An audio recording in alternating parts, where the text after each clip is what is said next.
I mean, I'm sure there are funny people who go through college who can write funny stuff, but I don't remember any college writing classes really being focused on humor in any way. You know, focused or even giving. Now you can like get a degree in it. I know, but like, and I mean, it wasn't even like I went to college that long ago. It's just that like they were just starting. Now that's something I felt I've missed the window too early. I know that early. Feeling. I'm not scoffing it. I mean, colleges have to maintain relevance somehow, and I get the professors are like, oh fuck, why am I giving my students essays to read and write? I don't know. Anyway, these were the things we had to worry about. College. It's not for everyone. No, I do. Yeah. Speaking of college. Yeah. Hey, Victoria. Hey, college.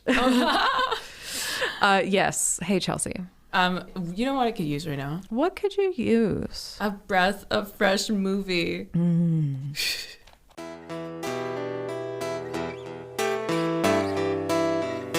That's a movie I like to see.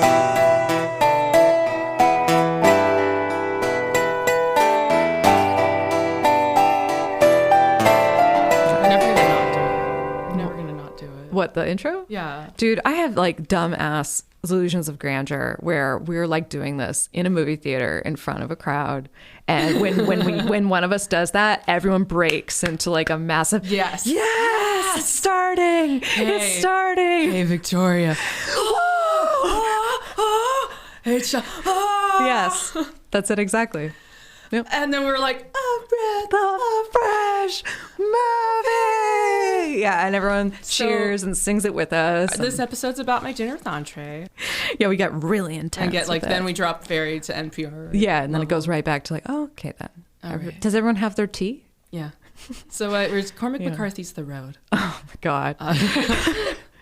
Brutal. Too much. Yeah, this is a breath of fresh movie. Yep. That's what's on the label. That's what it says. This is a podcast, a weekly podcast. That's right. Where I'm Chelsea Pope. That's Chelsea Pope over there. Hi. And me, Victoria Harley, who should maybe back off the mic. Every week, we watch a movie that neither one of us has ever seen. Yeah. And then we talk about it. That's right. And we might not talk about everything. There's a lot of stuff we don't talk about. Right. We're just going to put that out there. There's a lot of stuff we're not going to cover. Yeah. But we will talk about just about anything. So, it's funny. We do actually have an email. It's a little... We got an email? We did. Oh, wait. Is it good or bad? It's a good one. No, it's a good one. It's a good one. I got scared. I was like, if it's bad, I'm going to get hurt feelings. No hurt feelings. It's very... I'm a professional. God, okay. I can handle this. Dexter sent this to us. Dexter, I'm so sorry. You sent this May 26th, and I'm just now getting to it almost I have no concept later. Of time. I don't either. I keep thinking May was yesterday, and like I did reply to it. The beginning of June. I did reply to it the same day. So dope. We didn't leave Dexter hanging. Okay, that's good. But you'll like this, the way this starts. Yeah. It's from Dexter. I'm a huge Chelsea fan from the few... yeah, I like that. I like that. From the few videos I've seen of her on Twitter, my favorites, Chelsea, are the ones where you talk to your brain. Aww. Brilliant. Thanks. Victoria and Chelsea. I was 14 years old when Patton came out. We got another Patton letter. We got another Patton. That's like all we get, actually. So don't write in unless you're going to talk about Patton. Thanks, guys. Yeah. Anyway. Thanks, dudes. Yes. He says, I was 14 years old when Patton came out. I remember watching it and listening to my parents talk about the events from the movie that they'd actually lived through. I kind of expected your review to be a little more than a discussion, or to be little more than a discussion of the more cartoonish aspects. That sounded different. I thought you were like, I was kind of expecting it to be a little more of a discussion. No.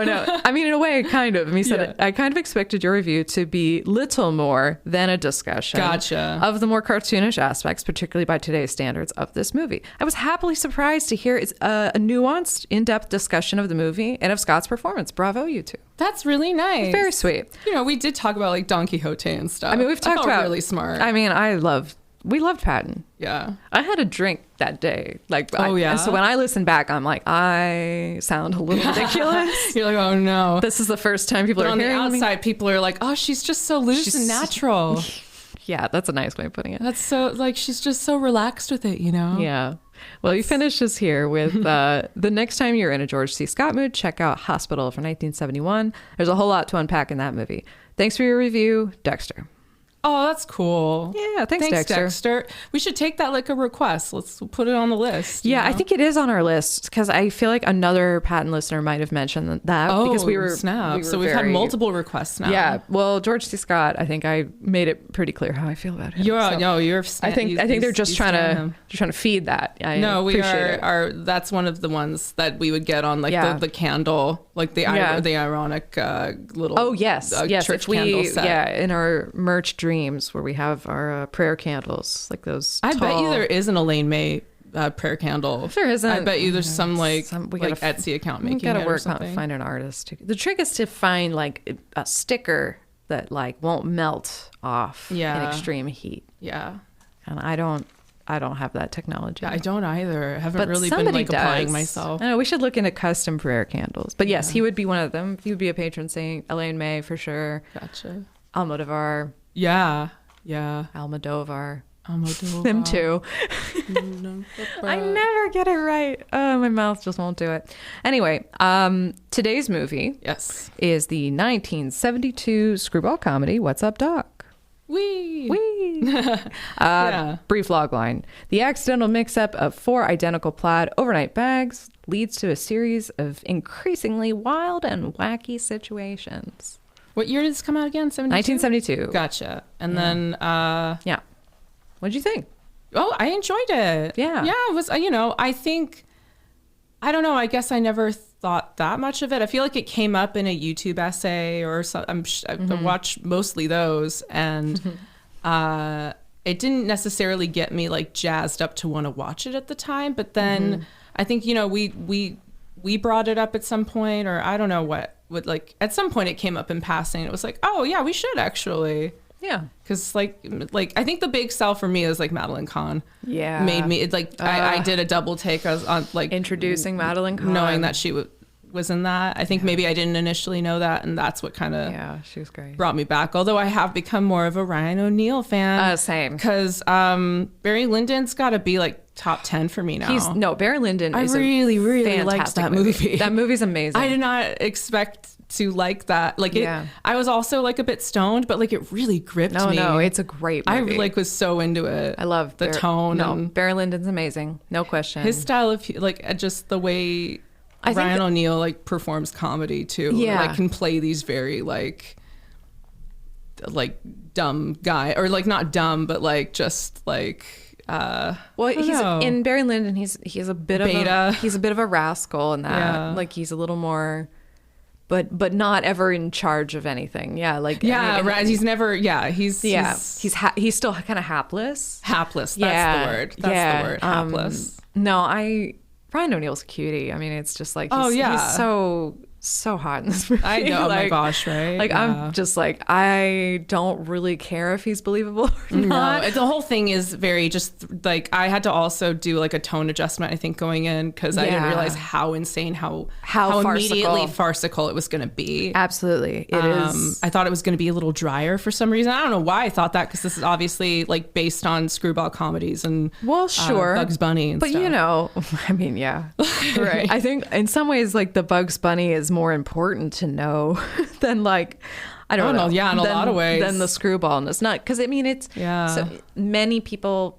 The director himself have said like this is sort of like an attempt to kind of capture that spirit of bringing up baby, that screwball comedy with Katharine Hepburn. It's definitely got a lot of that. Has a lot of that energy in the way that it's sort of about nothing except itself. And this movie has there's no social commentary. There's no there's nothing of depth, and I don't mean that to be shitty. It's like it's kind of a pleasantly surface G-rated movie, by the way, which I think is like kind of an accomplishment, really. Yeah, I think now it would probably be like at least PG or something because of the the shower stuff. I don't know. Yeah, I think there might have been something that.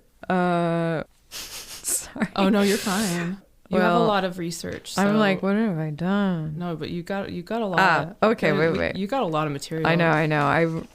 I always overdo it. For the ride. Yeah. So like a screwball. I mean, do you like screwball comedy? I guess is a good question. Me, I feel like I guess it's when it's only that.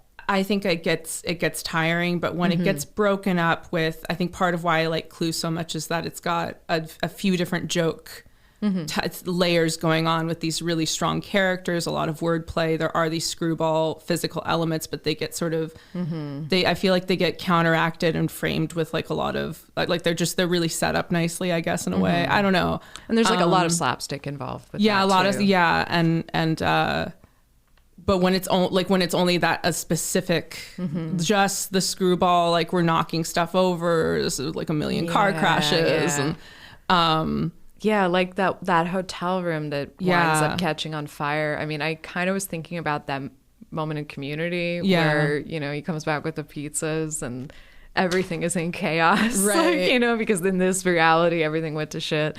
I'm with you. I think at a certain point, it's like, God, this is just very noisy. Yeah. Like there was a couple scenes I just were like a beat too long. I'm like, this is oppressive to like my ears. Right? Like I just turn it down a little bit. But you know, what I like is there are some really great screwball comedies, and I totally understand wanting to try to tap into that. And essentially this movie started because Barbra Streisand wanted to work with this director, Peter Bogdanovich. We'll talk more about him later. Probably not favorably, but she really wanted to work with him. And the studio more or less told him, like, okay, if you were going to make something with Barbara, what would you make? Like any kind of and he's like, well, I don't know, like one of those screwball comedies where everything turns out well in the end. And like, you know, there's a lot of great examples. Bringing Up Baby's not personally one of my favorites. I'm not huge into it. Yeah, I've seen it once. Yeah, it's kind of cute, but it's also like, just there's nothing to, I don't know, there's nothing to really like latch on. I don't know. Yeah, people talk about how much they love Katharine Hepburn's performance in that, but I'm like, oh, sure. She leaves me kind of cold in that movie. There's a lot about, she's such great like style, and I mean, she's very naturally charismatic. Yes. But I think it's like if you don't feel there being an inherent chemistry, which this was something for me in this movie, is like when did they when were they together? When was like I don't know, I just didn't really get much of like I didn't get a whole, and just, you know they were dating in real life too, but I didn't quite read the chemistry, or I guess I don't know. I guess the like inciting incident a little bit felt sort of muddy. I think like he expressed like absolutely no desire, and she was so intense that it was like it started off a little too strong. Yeah, she's being obnoxious, and he's very like he's very clearly like saying no to her. Yeah, but I didn't get necessarily like it wasn't quite clear to me like sort of the that spark. Although I know that they shoot. I don't know. I guess it's. I don't know. I'm being. No, it's totally fine. You're stickler. There's a lot of fun, and I had fun overall watching but this. We're taking first impressions. We're just taking first impressions. You know, and that counts. I mean, a screwball comedy. I have a nice definition here. It usually involves the robust woman who's like a robust amorous woman aiming to snare a shrinking violet of the male species. Which I mean this is it hits the nail on the head. It is literally that. That is literally the story. And I do find it believable that you would see Ryan Reynolds. Oh my God, Ryan O'Neal. I knew that was going to happen. That's all right too. You know, that's not that. Well, yeah, he's not my thing either. He's but kind Ryan of like Reynolds a poor man's Ryan O'Neal. They're similar type, right? You know, but Ryan O'Neal, you see him in a hotel lobby. I mean, I get being like, oh my God, sure, I want to meet that man.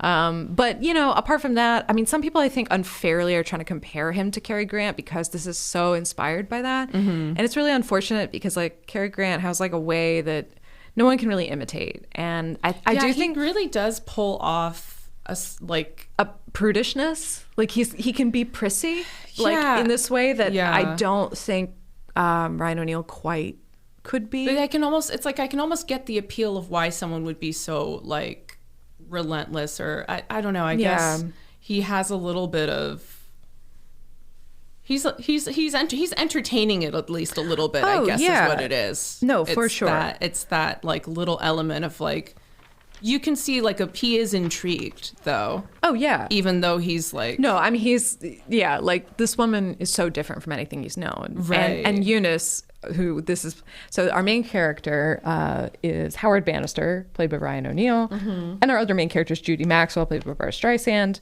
and then Eunice Burns, who's Howard's fiance is played by Madeline Kahn. And she's really intense.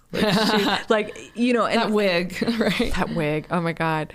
And her clothes are also bright and sort of puffy and feminine. Yeah, she's a very like deliberately like uptight signal style. She definitely prissy, high maintenance. She looks like a late 50s wife, right? Or an early 60s wife, as opposed to like an early 70s wife. Yeah. So she has. You know, we're very regressive. Yeah, the whole point is she's more old-fashioned. They are sharing separate rooms. Right. I mean, they're not sharing rooms. They have separate rooms. I mean, it's very quaint. It's like, you know, propriety. Like she's very interested in propriety. Yeah. And so I found that I love Madeline Kahn. I think she was great, but it's weird to see her as like a wet blanket. Right. You know, because usually she's the very zany. She's the one compared to like Paper Moon, where she's like, God, she can just kind of really be very persuasive type. Oh, Paper Moon, she's like that scene where she tries to talk, what's her name, down from the hill. Oh, I love that. That scene is so like funny. She simultaneously delivers one of the funniest moments when she just trips. Oh yeah, like, that son of a bitch. Yeah, exactly. The way she goes from being so sweet, earnest and sweet, but it's like, it's so natural, like the way. She's just go, honey, son of a bitch. I can't even like. I know. Like such a gift she had to do that. So good to flip into that sort of profane, crazy. I mean, to just get really real all of a sudden, and you realize, oh, this person is performing, just as much as this actress is performing. This woman performing, like it's layered, it's interesting, and in that same discussion, she kind of reveals like. Times are really hard, and I'm not trying to fuck shit up for you. Mm-hmm. Just, I'll be out of his hair soon enough. Like, nothing lasts, trust me. Right. And, like, can you just kind of give me this one? And, like, talks to her really like a woman. You know? And I think that's why it works and why she does agree. It's a very humane, and she and the way she talks about herself, like you can tell there's this deep sadness that this is not what she wanted for her life. And exactly. It's like, and it's amazing that she can like make you laugh hysterically and then kind of like be soul searching in the next moment. Absolutely. It's like, so much range. I love her. So much range. Oh, I loved her so much. Tragic. I remember being a kid when she died and knowing even then, like, fuck. I know. Like, she was so good. Right. And there's really not been a lot of comedy women. I mean, like, I think, you know, not that there haven't been great. I don't want to dismiss everybody. Like, no one's ever been as good as her. No, I think Cloris Leachman, you know, was like a wonderful, I mean, she's passed now, right? But I mean, like, she was she was very much in that same pool of, you know, working with a lot of the same directors and being in similar films. And I think she had like an incredible soulful gift, but was also hysterical and knew how to like do comedy. And no, it's tough. There aren't that many. And it does feel like we don't. Not fair to be comparing women like that. You know, it's like of they're all got their unique thing. No, and they all have their challenges. I mean, it's a man's world. Yeah, man. It's still a man's world. Yeah, man. Yeah. I mean, I liked it. I did like it. I don't want to. I think back to What's Up. Yeah, Doc, I think I think if I saw What's Up Doc in a theater, I probably would have thought this was amazing. Yeah, I think this would be a really fun thing to watch at like the New Beverly or something with a crowd of people who are game. and it has that camp vibe. Yes, like you have your little. There's lots of little cuts and nonverbal jokes, and I know visually it would probably read a hell of a lot better. Yeah, it is an amazing chase sequence. Right. You know, seeing San Francisco, like being on location, really cool. Gorgeous. It was great to see those street scenes. I really love that. You know, it was quippy.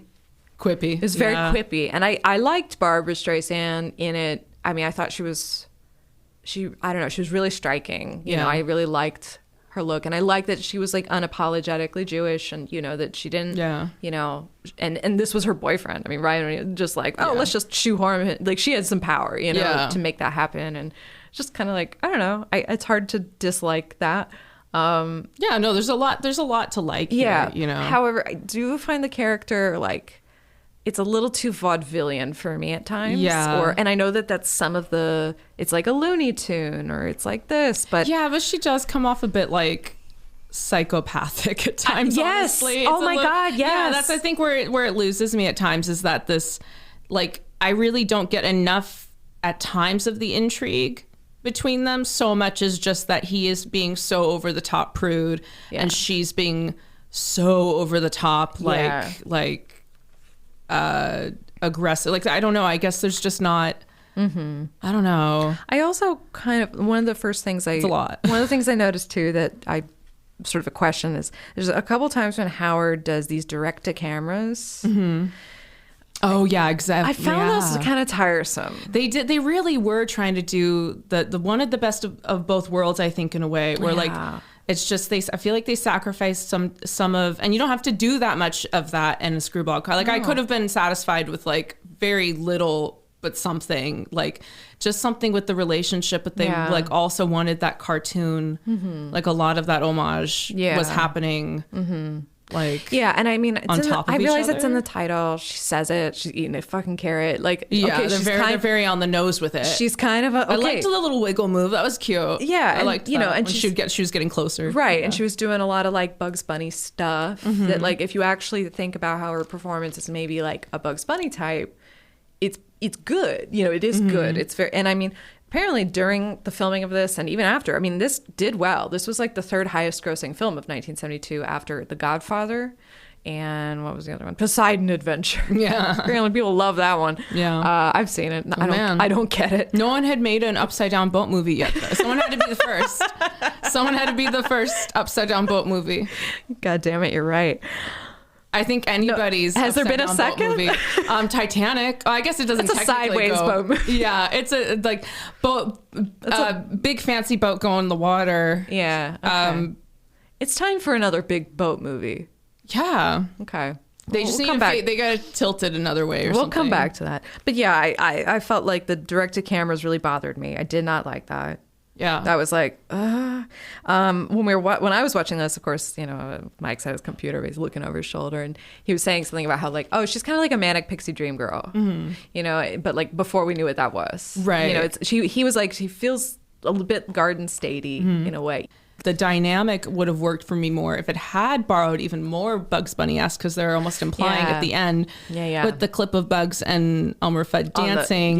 Like, you know, there's like a buddy element or something, but I almost wish there had been more motivation for him to have like pursued her back or something. Like I know, like career-wise, like, you know, he's at that first like little banquet thing, and he's and he realizes like she's gonna help him. She's better at this. Her charisma is gonna help him get the gig. And I do like that. And I did think the scene where the real Eunice Burns comes in and she's, you know, causing a scene, she's screaming, everybody's treating her like she's a crazy woman. Right. And it's like, do you know this woman? And there's this tremendous pause as he's looking at the faces of his colleagues and, you know, the face of Judy, who's helped just charm everyone at the table. And he turns to his fiance and he says, I've never seen that woman before in my life. Right. And there's like, oh, the betrayal. But like, I guess I didn't worry about Eunice. I wasn't worried about Eunice. And even though I felt bad for her, at no point was I worried, or I know like he was betraying her in the worst way. He was being such a scoundrel in that moment. Yeah. I mean, if someone did that to me, that would be it. Like, we'd be done. Yeah. You know what I mean? Like, oh, okay, well, then you never have seen me. I'm out.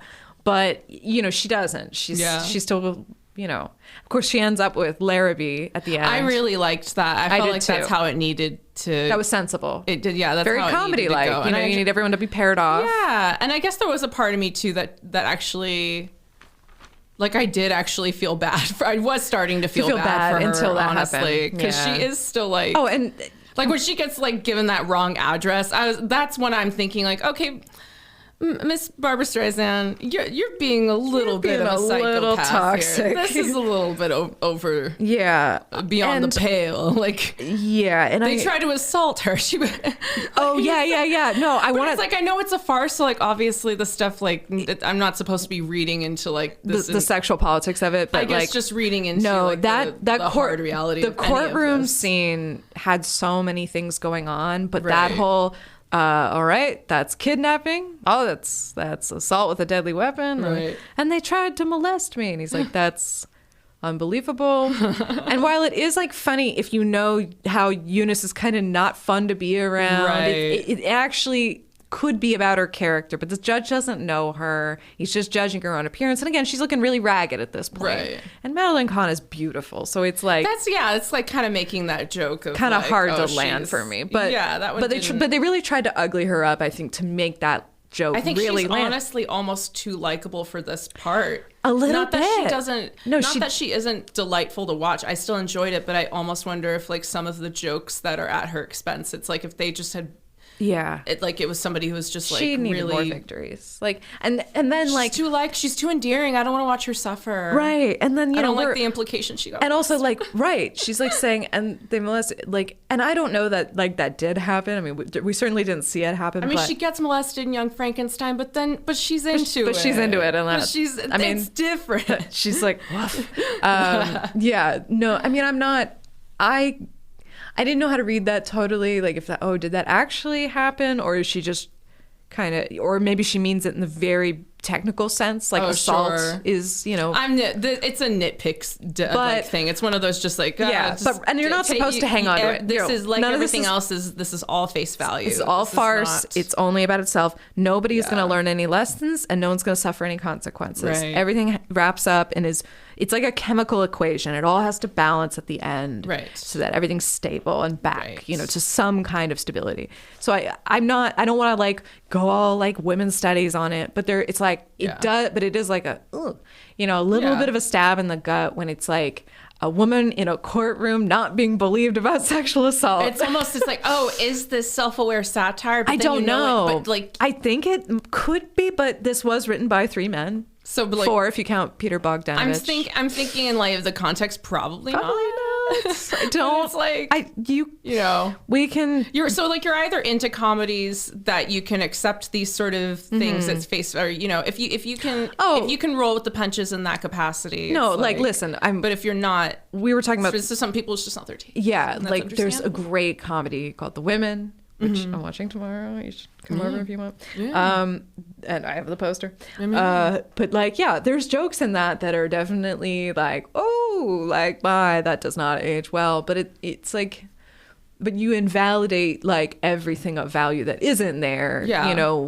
When we just hang stuff by its worst points. Right. And it's like, there's some stains on that sheet. You're right, but there's a lot of really well made craft going on here. I don't know. We got a lot of that going on. We also have we also have with this movie a little bit of like separating art from artists. Oh my god, all that. We've got all that fun stuff. And when you're dealing with things that are essentially like classic cinema, it's just going to always kind of be part of the conversation. I know, and modern cinema too. Well, as we're finding out, yes, or confirming rather. That's an excellent segue into talking about our director this week. Yeah, I just felt like thematic or just, we're right. Very excellent. I couldn't ask for a better opening.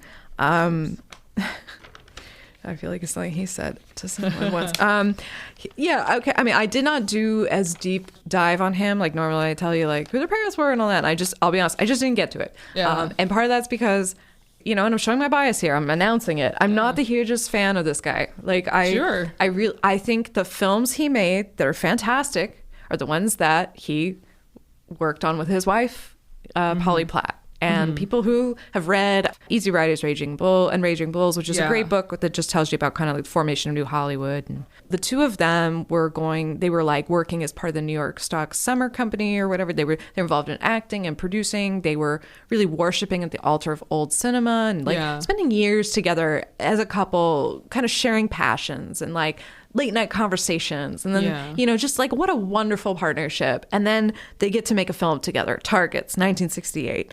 And, it's not my favorite, if I'm going to be honest, but like it allowed them to make better movies, I think. It allowed them to make The Last Picture Show, which is excellent but bleak. And, Polly Platt, to say that she's often credited as the production designer because, frankly, she was responsible for the visual language of every film they made together. Targets, The Last Picture Show, Paper Moon, and What's Up, Doc? And this would be their second to last collaboration. But during The Last Picture Show, which Sybil Shepherd was, of course, one of the cast members, this was her first film. They discovered her for this. Bogdanovich, I guess, fell in love with her and began an affair with her. And meanwhile, Polly, who I believe at this point they've got 2 kids together, she's also trying to break into cinema, and she's... Heartbreak Kid was real. Yeah, it was. And yeah, it really fucked her up. But she worked on these projects through that. And what that meant was on the Last Picture Show, because they had no money for that. So when she's like, yeah, I was production design, but she's like, that meant I also did hair and makeup and costumes, and I scouted all the locations, and she did a lot of work. And it's not that Bogdanovich, he's an actor's director. He certainly knows how to get good performances out of people. I'm not denying that, but he lacks this visual, I feel he really doesn't have that in spades. She was the secret weapon he had. Yeah. And she cared about the story, and they had discussions all the time about how it should affect it. I mean, she came up with the title, Paper Moon. I mean, she just is responsible for a lot of what the heart and the beauty of his movies. And he just tossed it because, he was starting to gain notoriety and he was becoming a big deal. And this beautiful girl is treating him like he's this great, smart, I want to learn from you. I want to, and she's this just beautiful blonde woman with, I mean, how do you fucking recover from that, you know? And then she just kept... It sends a very bleak message to the world. It does. When stuff like that happens. Yeah, and she's just like... Now, there is a series of, there's a podcast called You Must Remember This that did a series about Polly Platt. So if you want to know about this woman and really understand the whole drama, because it is drama, oh my God. But I mean, she was combing Sybil Shepherd's hair for scenes like on the set of the Last Picture Show. While this was going on. Yeah. All I can say, though, is that when they worked on Paper Moon together, she now, and Ryan O'Neal, of course, is in that, and he's great. Mm-hmm. Oh, he's so good in that. Right. I was never clear if this happened or not, but if nothing else, he took her as a date to some really big event. Yeah. And she was people were like, who is she? Who's he with? And she's somewhere there's a gossip column with our photo together. And he really, I don't know if the 2 of them did it or not. I don't know if they were actually together. They might have. I don't know. I hope so. Good for her. I hope so. Good God. Yeah. Yes. Good for her. Yeah. Anyway, this is all to say that this movie was, I think, the second to last collaboration, but it was a big part of Polly Platt getting her official credentials to be in the union. There was a whole stupid bureaucratic thing about her because, having official credits and all this, you have to have this many hours. And meanwhile, Peter just gets to be this new sainted king of Hollywood. And his whole thing that made him different at the time was that he was very much interested in and identified with directors of the past like Orson Welles, John Ford, and in fact befriended both of them, really learned a lot from them, and did a lot to preserve and interview people. And he cared about cinema. I'm not denying that. He did plenty of great critical and preservation work. I appreciate you taking the chance of acknowledging that it's, it's complicated. That it's complicated, but I think you're also... You have a valid it's hard critique. For me. It's really because I remember reading that in college and it never left my mind. Yeah, it never left. And I think I kind of avoided a lot of Bogdanovich because of that, because I was like, fuck you. Oh man. I'm so mad. And Polly Platt died before him too. I mean, he just passed away within the last year. And I'm not saying you should have been first. It's just there's just no justice. There's no karma. Trust me. There's no fucking karma. And what a world. Yeah. I'm mad now. No, I had no idea. I feel like I learned so much about you. And also, just in general about, behind the scenes. Some of the extra stuff. I mean, a lot of this doesn't relate exactly to What's Up, Doc, but it is the weird, sinister cloud behind everything that's going on. And so when I watch, watched the trailer for this movie. Yeah. It was 3.5 minutes long. I couldn't find a shorter one. And it had Peter in it. He's in the trailer, and it's a lot of it's very auteur-centric, and I'm like, you are an egomaniac.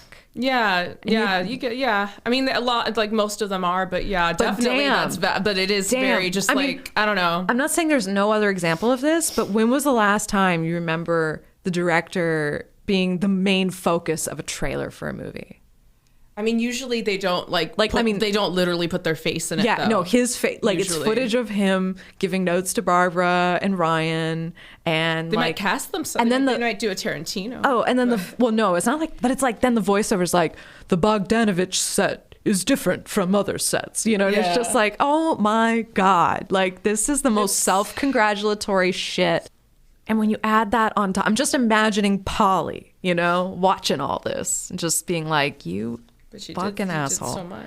Anyway, I'm gonna tamp that all down. I totally get that though. It's I had to get it out. I know, but I also have to say too, it's interesting because what I didn't, I appreciate you doing this research. I think like the only piece I'd really gotten was about like Barbara Streisand, like building him up because of the Last Picture Show. Yeah. But then being disappointed in this. Yes, she wasn't a big fan. In this, I don't know whether it was just the experience or the product. She believed as they were making it, it was a flop. It was going to be a flop. Yeah. And so I think at the time it was hard for her to really be fully invested. Yeah. People say though, they're like, oh no, this is great. Like he managed to get this very comedic performance out of her and and really put her in this world. It's a very offbeat type of character. Oh, I mean, thinking in that context too, it's cool to see her in that. I agree. Kind of role. I love, this is probably the most I've enjoyed her, to be honest. Yeah.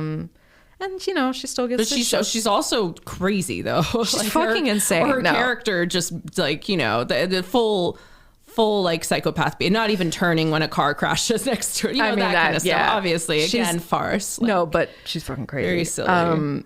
Some other movies that were out around the same time. Across 110th Street, Cabaret. Yeah, so good. Still haven't seen it. Oh, you can. Sometimes a Great Notion, and then the week after this movie came out, The Godfather came out. Oh wow! So it did really well, despite the fact that like it probably shared theaters with The Godfather for quite a while. Maybe people just needed a palate cleanser. I think they did. I think exactly that. And it's crazy when I go back and look at movies, and it's not representative, of course, of all the theaters and what they were showing, but because I'm sure a lot of old things were shown on reels or traveled around. But you realize like, wow, we have so many more releases now. Like when you look at how many things the studio really, I mean, it used to be a crazy like pace in the early days, and then it like slows down to this. You're just like, damn, there were really only like a handful of new things to go out, see, and talk about. Right. Like I don't know. I do have some reviews here. Let's do it. Okay, sick. All right. So we'll start with the nice ones. Variety. This picture is a total smash.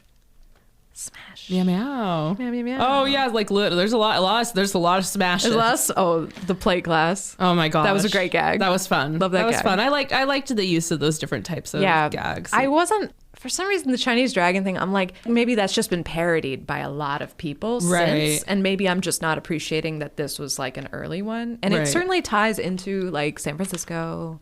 Right. But there was something about that I don't know. I was like, yeah, I don't know. It was just fine. It was just fine. Yeah. That was just fine. Roger Ebert, the strength of a movie like this is, of course, that you don't have to believe too much for too long because there's something else happening. Yeah. This movie is 94 minutes long, and you really don't ever get stuck or bored or have long enough to question anything because it just careens you into another direction. Right. And I mean, I think it was somewhere else in his review, he was comparing this to some other movies that Barbara had done that were technically funny, but not as funny as this, because he's like, yeah, you can't do comedy at a snail's pace. And these like Broadway adaptations are, they just drag. Anyway. Yeah, no, totally. Vincent Canby from the New York Times said, not the least of Bogdanovich's triumph is his success in scaling down Miss Streisand's superstar personality to fit the dimensions of farce. So kind of what we were starting to get into some less thrilled reviews. It's never quite as tight or as fierce as the original Screwballers, but it is fizzy and lovable and always worth watching. Yeah. I think that's a fair assessment. I think that's valid. That's pretty fair. It's good. It's not life-changing. Yeah, I mean, my favorite screwball comedy at this point now is The Lady Eve. And that is such a amorous, woman taking initiative to get the shrinking flower man. Right. Who's Henry Fonda, who's fucking great as a straight man. It's just, anyway. Totally. I would have to watch that. There's a lot. I haven't watched screwball comedy. The Preston Sturges stuff is the best. I'm not the only one who says that either. So sure. Yeah. Okay. So this was something that I wanted to bring up, but it is mean-spirited, which is in a book called Reverse Angle by John Simon. He said Barbra Streisand looked like a cross between an aardvark and an albino rat. Ew. Yeah. Wow. Which is just like clearly dog whistle for Jewish. Oh yeah, it's like racist as fuck. That is just. He also said the film was a heavy-handed attempt at nostalgia. That's more accurate, but like the fact that you're like calling out her appearance, like one of the like he. What do you look like, dude? She's not hot enough for. Not hot enough. She's not my and again Aryan standard of beauty. Amen. If we turn on a light. Oh, I'm sorry to interrupt you. No, it's okay. Lights are but good. Also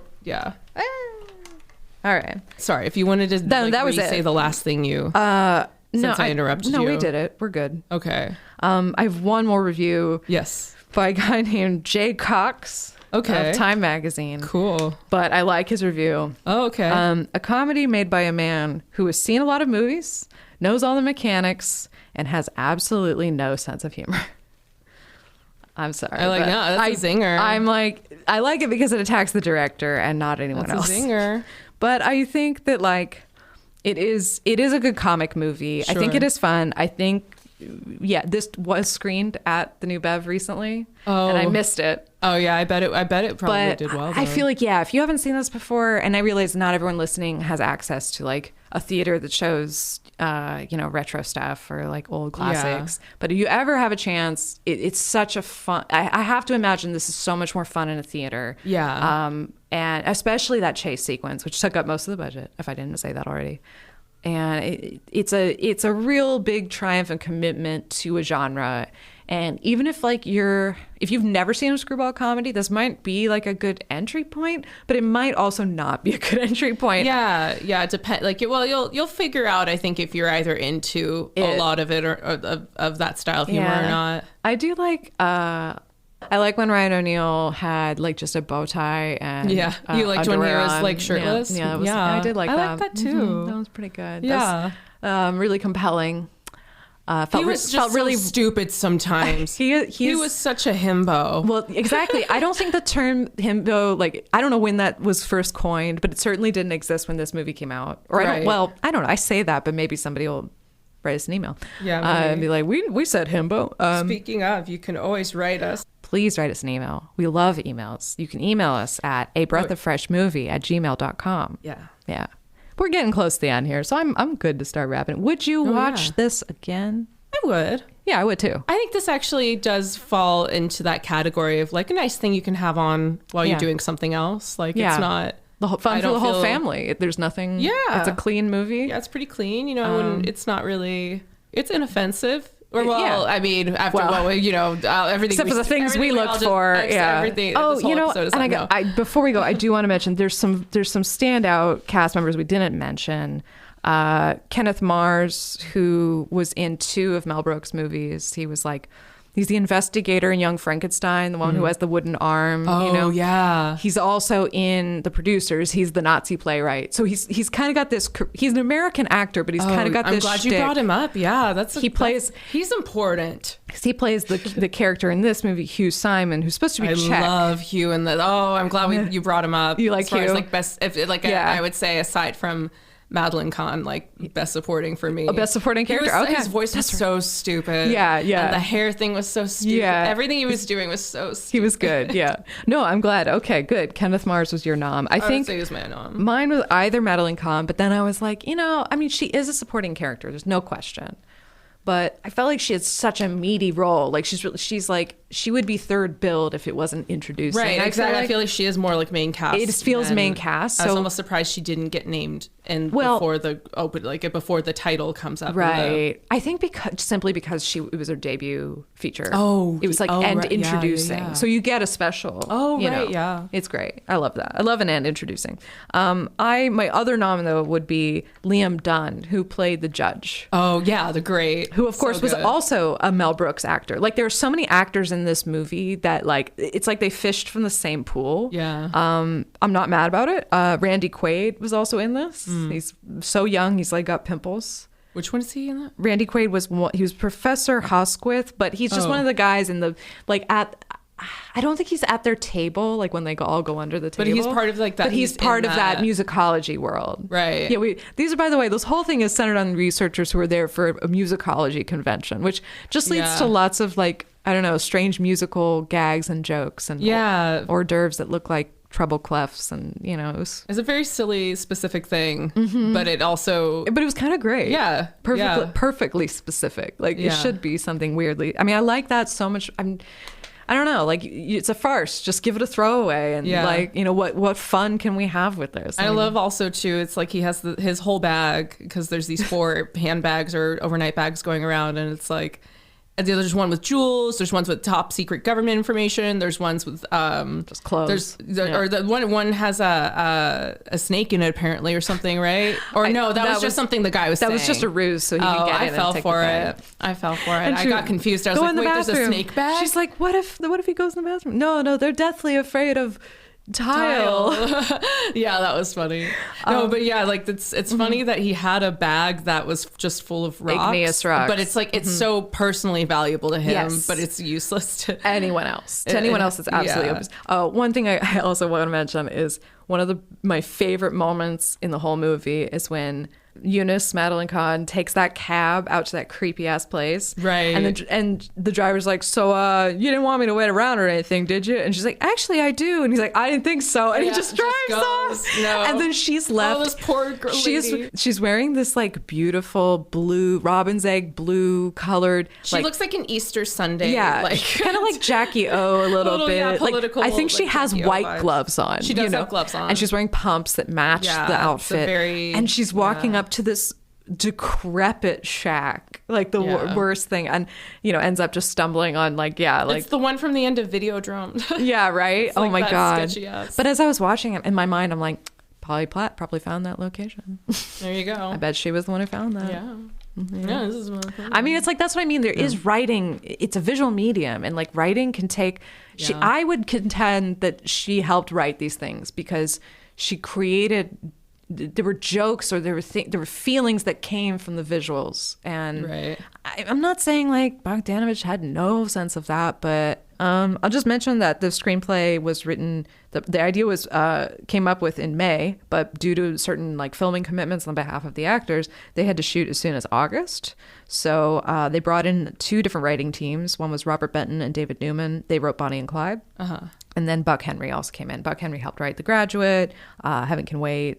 And with that kind of bringing up baby inspiration, they went through like draft after draft and ended up with what we ended up with. Right. And I just think it bears mentioning because it was written for the screen. In fact, I think it won a Writers Guild Award in 1973 for that comedy. Yeah, written for the screen. And you know, that is like an important thing. Like so many things are adapted, or there are sequels or remakes, and it's like we're just recycling a certain IP. Like the idea of something being written for the screen and being original, it's like we should really be I feel like culturally, I wish we prioritize that a bit more. Like we really recognize. I mean, we have awards for it, but I mean, people understanding like, oh no, this was conceived for this medium. It was written for this medium. Like there's no. I don't know. I know I'm on a soapbox. I get what you're saying. That's what I do. Everyone listening knows that. Right. So we talked about our best supporting players. We talked if we watch it again. Thanks. Yeah, thanks guys for listening. I recommend it. I think you should watch it if you haven't already. Yeah, it's got a lot of like very lots of people love this movie. A lot of fans. Yes. We might be a little more tepid on it, or I'm feeling that we're a little. I think maybe, I am. I kind of put it off because it didn't look like it was just that style of comedy. I think for me it's like I think it depends. It's a style. I mean, I like stuff that's a little drier. Yeah, or a little more. Same. I don't know. I think it's a cup of tea issue, and you know, I think what is cool about screwball comedies is that they're one of these subgenres of rom-com where instead of the emphasis is on the funny and not the love. Yeah. And I like that. I'm like, yeah, I prefer a screwball to any other type of rom-com, I think is what I'm now feeling. However, I love dry. I love, you know, like, and there is something about screwball that is like, Yeah, I think it just depends. Yeah, you know, it's like a sometimes flavor. Yeah, sometimes a flavor. Go see it with some people in a movie theater. You know, have a couple drinks before, and you'll be slapped. That would be fun to watch. Yeah, I would. Like a screwball comedy in a theater. I think this has to be seen in the theater. I think comedies are like it's so beneficial to see it in a theater. Like, right. Assuming that the audience is really game. You know, and yeah, you get every little beat, every little everything. Yeah. So go to your movie theaters, please. Yeah. As if I'm have any sway.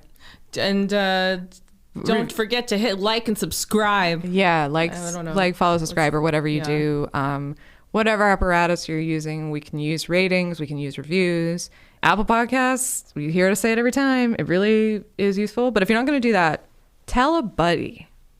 I think that's simple. You don't have to like press them into listening. Just tell somebody.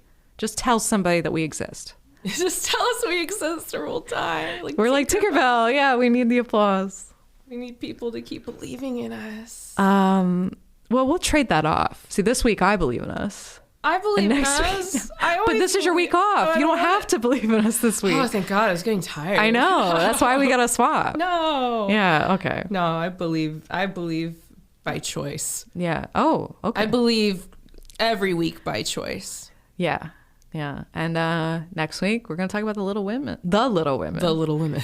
Just the little ones. Batman. The Batman. Oh my God. Gritty reboot of Little Women. The Little Women. Oh my God.